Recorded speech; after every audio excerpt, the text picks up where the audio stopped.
అందరికీ నమస్కారం అండి. జగద్గురు శ్రీకృష్ణ ఛానల్కి స్వాగతం. ఈరోజు శ్రావణ మాసపు శనివారం. శ్రీ మహావిష్ణువుకి ప్రీతికరమైనటువంటి ఈ రోజున పరమ పవిత్రమైనటువంటి శ్రీ మహావిష్ణువు యొక్క చిన్న కథ గురించి తెలుసుకుందాం. భక్తి శ్రద్ధలతో ఈ కథ పూర్తిగా విన్న వారికి సకల శుభాలు కలుగుతాయి. ఇక కథ. విష్ణు యొక్క 8వ అవతారమే శ్రీకృష్ణుడు. శ్రీకృష్ణుడు అవతారం గురించి తెలుసుకుందాం. ఒక్కోసారి మనకి జీవితంలో ఇష్టమైనది దక్కకపోవచ్చు. బహుశా అది ఏమైనా కావచ్చు. మనిషి కావచ్చు, ఒక వస్తువు కావచ్చు, లేదా మీ జీవితం కూడా కావచ్చు. అది బహుశా మీకు మీ జీవితంలో ఎప్పటికీ కూడా దక్కకపోవచ్చు. అది తలుచుకుంటే చాలా బాధ అవుతుంది కదా. ఎందుకు ఈ జన్మ అనిపిస్తుంది. కానీ దాని గురించి చింతించకండి అని చెప్పేదే ఈ అల్లరి కృష్ణయ్య, ఇంకా ముద్దు కృష్ణయ్య. చాలా రకాల కథలు, చాలా రకాలుగా ఇతని గురించి మనం చెప్తూ ఉన్నాం. ఏది ఏమైనా కూడా ఆ విష్ణువు మళ్ళీ ఈ భూమి మీద ఉన్న రాక్షస సంహారం చేయుటకే మళ్ళీ అవతరించడం జరిగింది. కంసుడికి దేవకి అనే చెల్లెలు ఉంది. ఇంకా దేవకి వాసుదేవుడు భర్త. కానీ దేవకి గర్భంలో 8వ బిడ్డ పుట్టి కంసుడిని హతం చేస్తాడు అని ఆకాశవాణి పలుకగా వాసుదేవుణ్ణి ఇంకా దేవకిని చెరసాలలో వేయటం జరుగుతుంది. వీరికి పుట్టిన అందరినీ అతను చంపుతూ ఉంటాడు. చివరికి వీరికి కృష్ణుడు పుడతాడు. ఆ విష్ణుమాయలో వాసుదేవుడికి నందనవనంకి పంపిస్తాడు. అక్కడ యశోద నందనలు ఉంటారు. వారికి అప్పుడే ఒక పాప పుడుతుంది. ఆమె యోగమాయ. తనని విష్ణుమాయతో తీసుకుని అక్కడ కృష్ణుణ్ణి ఉంచి తిరిగి వస్తాడు వాసుదేవుడు. కంసుడు వచ్చి యోగమాయను చూసి తానే 8వ సంతానము అని తనని చంపబోతాడు. కానీ తాను ఒక్కసారిగా శక్తి రూపంగా మారి, ఓరి నీచుడు, నిన్ను వధించడానికి నీ మృత్యువు వేరే చోట పెరుగుతూ ఉన్నది అని మాయమయ్యింది. ఇది ఇలా ఉంటే గోకులంలో యశోద నందనుల ఇంట కృష్ణుడు పెరుగుతూ ఉన్నాడు. ఇతనికి బలరాముడు అనే సోదరుడుగా ఉంటాడు. అల్లరి చేస్తూ చిలిపి దొంగలా అతను ఉన్నాడు. చిన్నతనం నుంచే ఎన్నో దుష్టులని, రాక్షసులని సంహరిస్తూ ఉన్నాడు. చివరికి కంసుణ్ణి కూడా చంపి దేవకి వాసుదేవుడికి విడిపించడం జరుగుతుంది. ఇతను ముఖ్యంగా పాండవులకి సహాయం చేస్తూ ఉంటాడు. అర్జునుడికి భగవద్గీత బోధించడం జరుగుతుంది. ఇతనికి సత్యభామ, రుక్మిణి ఇలా భార్యలు ఉన్నారు. కానీ అతని మదిలో ఎప్పటికీ ఉన్నది మాత్రం రాధ. ఆ దేవుడు జీవితంలో అన్నీ దక్కకపోవచ్చు అని చెప్పడానికి దీన్ని ఒక ఉదాహరణగా మనం చెప్పడం జరిగింది. రాధ తనకి దూరం అవుతుంది.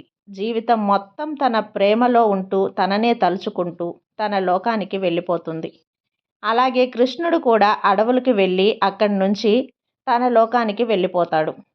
కృష్ణుడు విష్ణు అవతారం అయితే రాధ లక్ష్మీ అవతారం. వారు మనకి బోధించింది ఒకటే. మీ జీవితం మొత్తంలో మీకు ఏది దక్కకపోవచ్చు. కానీ ఈ జీవితం తర్వాత ఆ పై లోకంలో మీకు అది దక్కుతుంది. రాధాకృష్ణుడు ఈ లోకంలో వారు దూరం అయితే అయ్యి ఉండొచ్చు, కానీ తమ లోకంలో ఎప్పటికీ ఇప్పటికీ వారు ఒక గొప్ప ప్రేమికులలాగా ఉంటారు. ఏ జగం మొత్తం ఆ దేవుడి మాయ. మనకి ఈ జీవితంలో ఏది దూరం అయితే ఒక్కటే అనుకోండి. ఈ జీవితంలో కాకపోయినా ఈ జీవితం అంతం తర్వాత అయినా ఆ పైలోకంలో అయినా సరే మనం సంతోషంగా ఉంటాం. కానీ ఈ అవతారం కంటే ఎన్నో ఏళ్ల క్రితం, అంటే కృష్ణుడు ఉన్న కాలంలోనే అతని సోదరుగా పుట్టిన బలరాముడు 9వ అవతారం అని కూడా అంటారు. కానీ ఇంకొందరు వెంకటేశ్వర స్వామి అని కూడా అంటారు. అది కూడా విష్ణు అవతారమే. పూర్వం మృకండు అనే ఒక ముని ఉండేవాడు. తీర్థం అనేది ఒక పవిత్ర స్థలం. సాలగ్రామం అనేది తీర్థముల అన్నింటిలోనూ ఎంతో పవిత్రమైనది. మృకండు ఈ తీర్థంలో చాలా కాలం తపస్సు చేశాడు. అతని తపస్సుకు ఇంద్రాది దేవతలు భయపడ్డారు. వారు విష్ణువుని ప్రార్థించారు. అతడు తపస్సు చేసి ఏమి వరాలు కోరుతాడో అని వారు భీతి చెందారు. అప్పుడు విష్ణువు వారితో, మీరేమీ ఆందోళన చెందకండి. మృకుండు ధర్మాత్ముడు. మిమ్మల్ని జయించాలి అన్న కోరిక అతనికి ఏమాత్రమూ లేదు. దుర్మార్గులు మాత్రమే అటువంటి కోరికలు కోరుతూ ఉంటారు. నేను మృకండుని వద్దకు పోయి అతని కోరికలు ఏమిటో తెలుసుకుంటాను అని అభయమిచ్చాడు. విష్ణువు మృకండుని ఎదుట ప్రత్యక్షమై, నీ తపస్సుకు మెచ్చాను, ఏం వరం కావాలో కోరుకో అన్నాడు. ఎవరికీ సులభ సాధ్యం కాని మీరు నాకు ప్రత్యక్షమయ్యారు. ఇంతకంటే నేనేం కోరుకోవాల్సింది ఏముంటుంది? నాకే కోరికలు లేవు అన్నాడు మృకండు. విష్ణువు ప్రత్యక్షమై తన భక్తునికి వరమివ్వలేదు అనే మాట ఉండరాదు.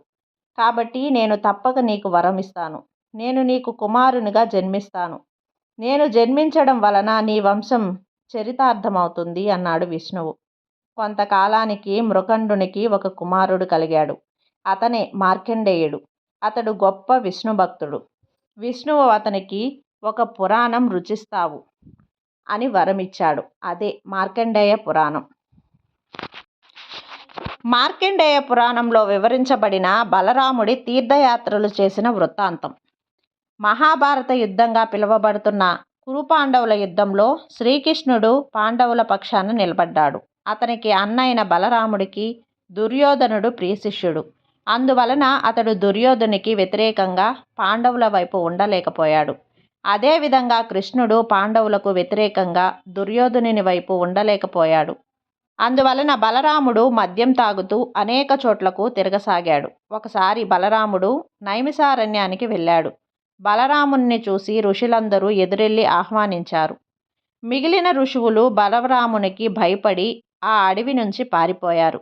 తర్వాత బలరాముడు పశ్చాత్తాపడ్డాడు. సురాపానం వలన కోపం వచ్చింది. కోపం ఇంతటి పనైనా చేయిస్తుంది. తన పాపం పోగొట్టుకోవటానికి తీర్థయాత్రలు చేశాడు. చివరకు సరస్వతీ నదిలో స్నానం చేసి తమ పాపాన్ని పోగొట్టుకున్నాడు. అంతేనండి. ఈ వీడియో కనుక మీకు నచ్చినట్లయితే లైక్ చేసి సబ్స్క్రైబ్ చేయండి. అలాగే మరికొంతమంది భక్తులకు షేర్ చేయండి. సర్వేజన సుఖినో భవంతు.